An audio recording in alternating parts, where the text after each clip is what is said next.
I'm Carrie McCannell-Scruggs, Communications Coordinator here at Memorial United Methodist Church. Each year at the beginning of Advent, the United Methodist Women at Memorial hold a special event called No Room at the Inn. Now imagine this sanctuary filled with nativity scenes from around the world, from different cultures and perspectives. Hundreds of people would come through here and view the scenes, and a love offering was collected for the Homeless Coalition in Nassau County. The realities of the pandemic have changed so much about how we do things this year, and that meant that the display could not be held as planned. The ladies of the United Methodist Women also knew that that meant that the collection would not be taken for the homeless. So the United Methodist Women Circles at Memorial have gotten together to bring this collection to you virtually. So sit back and enjoy a digital tour of some nativities, background information on No Room at the Inn, information on the Coalition for the Homeless, and a special look at some of our favorite nativities. Now, Catherine Eleazar of the June Jansa Circle has been an integral part of No Room at the Inn since the beginning. Let's hear her words about how this event started. About 15 years ago, we had a United Methodist Women meeting, and it was before Christmas time, and we were trying to figure out what our Christmas activities might be. And Lynette Odom found this article in a magazine where a lady called Jan Johnson had started a collection of nativity displays. And she had gotten so many of them, and she had people coming to her house, and she was just really, it became kind of a real national type thing. So we decided we would do this in our church. So they wanted someone to start out and coordinate it and start the No Room at the Inn. And I, being a collector of many of these things, I took this on, not really knowing what was going to be involved in it, but it also was quite a challenge and something that I really wanted to do. So we started out calling it No Room at the Inn at the church, because of there being no room at the inn for Jesus's birth. And it has grown and grown and grown to be quite an annual thing, and so many people have enjoyed it, and we have collected so many from other lands and all. And had to stop with it a couple of years ago. And my lovely friend, Mary Dagren, has taken over this and has done a wonderful job too. But I wanted to share with you the ones that I have. These were the ones that I got in Israel on my trip there. This is the original thing, the original nativity, because it was in a cave back then. The places were dug into a cave, and this is more like the original creche. This one is one that is hand carved, and also gives you more the idea of a shed, which we think that of it being. This one up here was one that I got many years ago, which kind of depicts more of the town part above the opening where the baby Jesus was born. This particular creche is metal, and it gives the idea of the barn type creche. This one is all of metal wires in those that I got in Myrtle Beach. This one up here is one of my favorites. It was the town part in the back part, but it doesn't give the covering, but it's in wood, and just a very beautiful space there. This one up here, Sue McCannell gave me for my 90th birthday, and I treasure that one very much too. Did you know that the tradition of displaying nativity scenes goes back to the year 1223? St. Francis of Assisi is credited with creating the first nativity scene in Greccio, Italy. He had a desire to change the idea of Christmas from a gift-giving, materialistic holiday back into the celebration of the birth of Christ. The first nativity was a live nativity staged in a cave near Greccio with actors and live animals. Reenactment of the nativity continued to become popular and spread throughout the Christian world. After a few hundred years, every church in Italy was expected to have a nativity scene at Christmas. Eventually, statues would replace the humans and live animals. As real people were exchanged with statues, the scenes grew more elaborate, with richly robed figurines placed in intricate landscape settings. By the end of the 19th century, the popularity of nativity scenes grew beyond the Catholic Church. Many new versions of the Holy Family were created in various sizes and materials, such as terracotta, paper, wood, wax, and ivory. They were sold to the public, often with a backdrop setting of a stable, and the tradition continued to grow and spread all over the world. Hello. I have had the privilege of helping with No Room at the Inn for at least the last 3 years when Catherine Eliezer asked me to help when she was unable to do it one year, and she had been doing it for at least 12 years. Today, I wanted to share with you some of the nativity displays that I have been able to collect over the years. The ones I'm going to show you today actually come from different countries, and this little one right here is from Italy. This one I am not exactly sure where it's from, but it's my largest one, and this was given to me by the lady from Jacksonville who really enjoyed our No Room at the Inn event. These two right here I gathered from Guatemala last year, 2019, when we went back to Guatemala to help dedicate a home to a family there in Guatemala.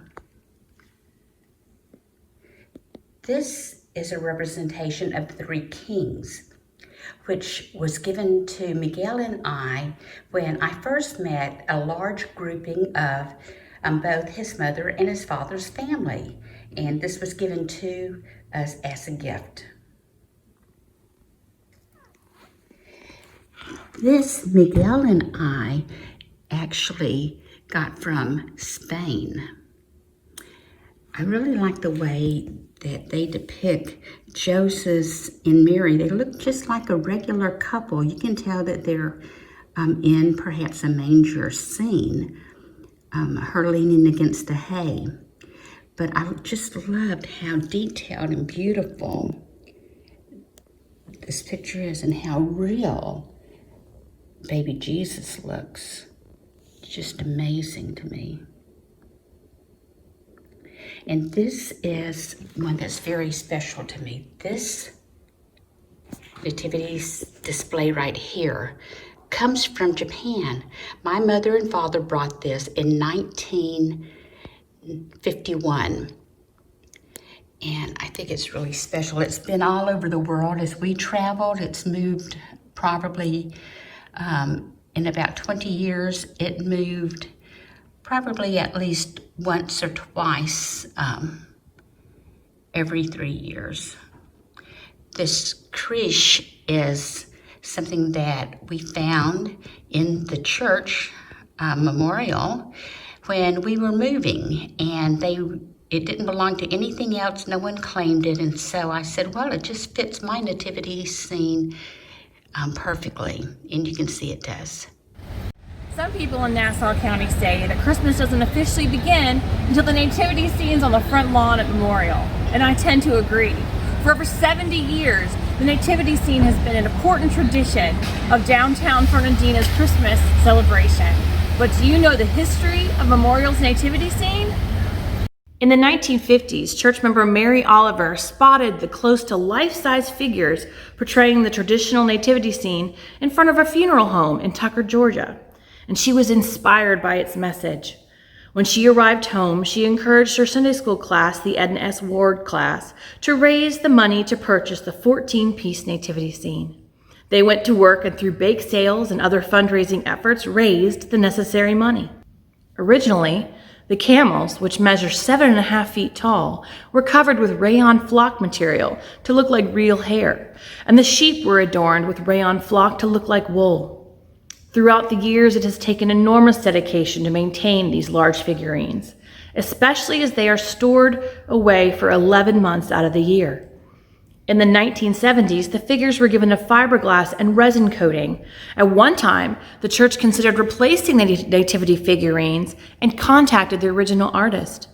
They found that their original $1,300 purchase would now cost $40,000 to replace. So the church members dedicated themselves to maintaining the original nativity scene, putting forth repairs and sometimes even repainting the sets as needed. Tommy Oliver, whose mother Mary was the person who envisioned the nativity scene at Memorial, maintains the set and checks on it a few times a week while it's on display.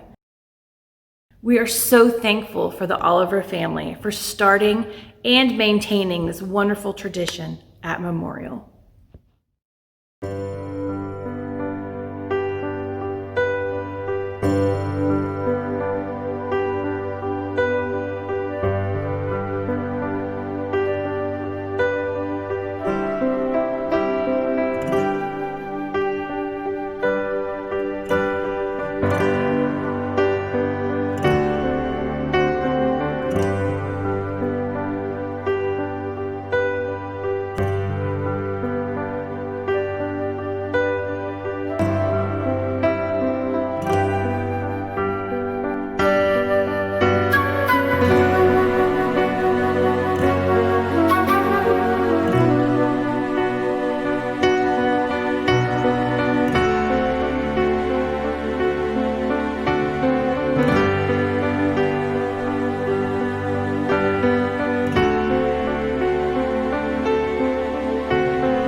Coalition for the Homeless of Nassau County are the recipients of any love offerings that come in through No Room at the Inn each year.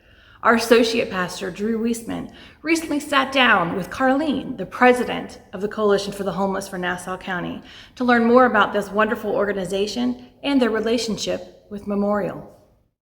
Hi, Carlene. Good to see you. Hey, Drew, how are you? I'm doing great. Thank you so much for taking the time to meet with me.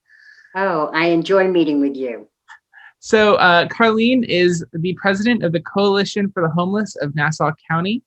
And so, Carlene, tell us a little bit about what the coalition does. The coalition is a organization that is what I like to think of as kind of a company that starts seeds and helps them grow. And part of that has been the soup kitchen, which we spun off to the Council on Aging once it got, really large. Gracie's Kitchen and the Day Drop Center. And this is two organizations that are doing totally two different things. One is completely about feeding, and the other one's about feeding and allowing you to take showers and washing and getting services such as your Florida ID and your birth certificate, social security card, and things like that. So the coalition has a lot of little hands out there doing a lot of different things. And speaking of hands, I'd like to thank the United Methodist Women Circle for everything they do, because they're really a big part of what we do. So tell us a little bit about ways that our church can be involved in the work that the coalition's doing. Well, we have people that bring food on a few days of the week. We need to really find more people that can bring in food to us that would help us serve the homeless, such as if you make really good homemade cookies, if you could drop off enough cookies, put them in a plastic bag or something and drop off like maybe about 30 cookies, or if they're small, maybe 2 to a bag or 3 to a bag. You could also put together a bag yourself. I have one lady that puts together a bag and she puts a juice in there, a fruit and some crackers and maybe some chicken salad or tuna fish, those little cans, type thing, or Vienna sausage. She puts that all together, and all I do then is put in a sandwich and a breakfast sandwich. So that helps us tremendously because the bags come in already made up and they're done very nicely. We need those kind of bags done to help out on Mondays and Wednesdays and Saturdays. So there's 3 days that probably don't have anybody coming in, passing, giving out food. They can always stop in and learn what we're doing and help out for the, for the morning, the 9 to 11 shift, to kind of give them an idea. Also, just financially, if they want to tithe so much a month or a week to the church, not the church, but the homeless coalition. See, I said it too. And, they can do that also, which will help me when I go to buy food to have enough money to which to do that. Also, we're wanting to open up a day drop center in Yulee. So we're looking for a location that would have like a shower and a bathroom and maybe even a washer and dryer where we can do wash for them, because that's something that we do. We let them throw in a load of wash. We can only do about 2 loads of wash a day. So financially, the bags, helping with the bags of food, all that is things we need help finding a building in Yulee. Once we do that, we're going to need volunteers to fill. Maybe we only start with 2 days out there. We're going to need volunteers for that. We're going to need new volunteers. We need to have volunteers that maybe we'll go ahead and sign up so I know how many we've got to work with. In the beginning, it may be slow and we may have to get well known that we're there. But I think once we get known, I think it will be just as busy as we are now here in town. That's powerful. Well, thank you so much for taking the time to meet with me, and we look forward to working together. I know, I'm looking forward to it also. And please tell everyone, thank you very much for everything they've done. We hope you've enjoyed this virtual look at No Room at the Inn, and we hope that next year we can gather together again to explore these nativities in person. Now, the purpose of this display has always been to use the nativities as a way to bring attention to the homeless in our community, for which there may be no room in the inn. If you would like to give a love offering to the Coalition for the Homeless in Nassau County, you can send donations to No Room at the Inn in care of Memorial United Methodist Church, 601 Center Street, Fernandina Beach, Florida, 32034. And please put "no room at the inn" in the memo portion of your check. Now you can also give online this year through PayPal. Just visit PayPal.me/WB Circle. And you can give a donation there through PayPal that will go directly to the Coalition for the Homeless through No Room at the Inn. Thank you for joining us, and thank you for your support of the homeless in Nassau County. Merry Christmas.